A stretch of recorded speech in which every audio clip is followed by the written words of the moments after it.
नमस्कार। मैं हूं टीपी पांडे। कोरोना वायरस के जो वेरिएंट हैं वो बदल चुके हैं, जैसा कि आपने अखबारों में पढ़ा होगा।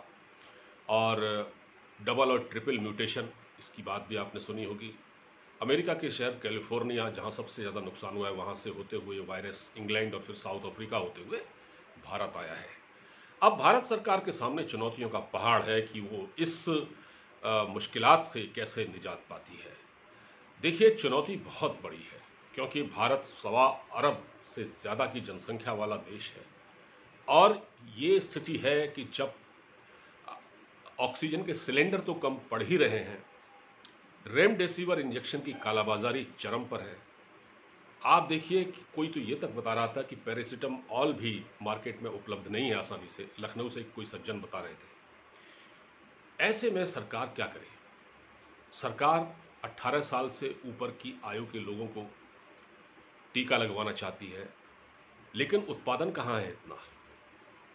तकरीबन 200 मिलियन डोज जो उत्पादन करती है वो बायोटेक करती है, फिर सीरम इंस्टीट्यूट है, उसका भी उत्पादन उतना नहीं है जितनी रिक्वायरमेंट है, और डिमांड बहुत ज़्यादा है।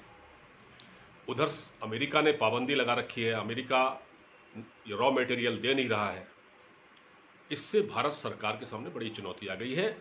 मतलब जो देश कल तक वैक्सीनेशन के लिए जाना जाता था दुनिया भर में, और हमारी सरकार ने काम किया भी, बहुत बहुत ही चुनौतीपूर्ण तरीके से इन सब वायरस से भारत सरकार निपटती है, चाहे वो पोलियो का टीका हो या दूसरे और हो। लेकिन इस बार भारत सरकार को ये अंदाज़ा ही नहीं हुआ कि शायद हालात इस हद तक खतरनाक हो सकते हैं। तो उत्पादन उतना है नहीं वैक्सीन का, और डिमांड बहुत ज़्यादा है। अच्छा, क्योंकि अमेरिका ने पाबंदी लगा रखी है, इसलिए भारत सरकार को थोड़ा बहुत रूस की एक वैक्सीन है स्पुतनिक, वो भी आई है। हालांकि अभी उस पर उतना हम बात नहीं कर सकते, लेकिन अब सरकार के सामने बहुत बड़ी चुनौतियां हैं कि वो कैसे इस पूरी समस्या से पार पाएगी। देखिए,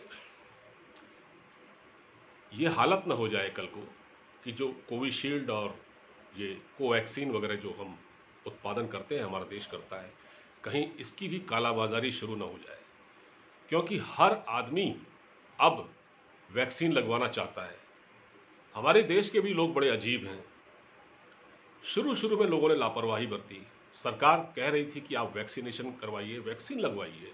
सरकारी अस्पतालों में फ्री ऑफ कॉस्ट लग रहा था, लेकिन लोग जाने को तैयार नहीं थे। लेकिन जब अखबारों में, टेलीविज़न में रोज़ ये छप रहा है, लोग डर गए हैं, तो लोग अब टीका लगवाने के लिए लाइनों में लग रहे हैं। लेकिन अब वैक्सीन की कमी आ रही है, तो ये एक भयावहता है। दूसरा ये है कि अब जो उत्पादन हो रहा है, उसमें सरकार ने तो अपने एक तरह से जिम्मेदारी, मतलब सरकार ने केवल कहा है, केंद्र सरकार ने राज्य सरकारों पर डाल दी है। कहा है कि आप देखिए, आपका मामला है। तो जो उत्पादन होगा कोवैक्सीन या कोविशील्ड का, उसका 50% जो है वो राज्य सरकारों को दिया जाएगा। अब वो 50% में से वो कितनों को 45 साल से ऊपर के लोगों को लगवा पाती है या 18 साल से ऊपर के लोगों को लगवा पाती है, ये सरकार को देखना है। और 50% सरकार अपने पास रखेगी। तो अब सरकार कैसे इससे निपटेगी? अभी तो हम ऑक्सीजन की कमी से जूझ रहे हैं, फिर हम वैक्सीन की कमी से जूझेंगे। तो कुल मिला के बहुत हालात भयावह हैं।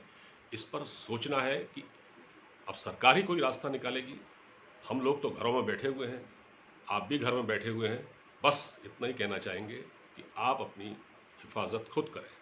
फिलहाल इस वीडियो में इतना ही। अब मुझे इजाज़त दीजिए। अपना बहुत ख्याल रखिए। नमस्कार।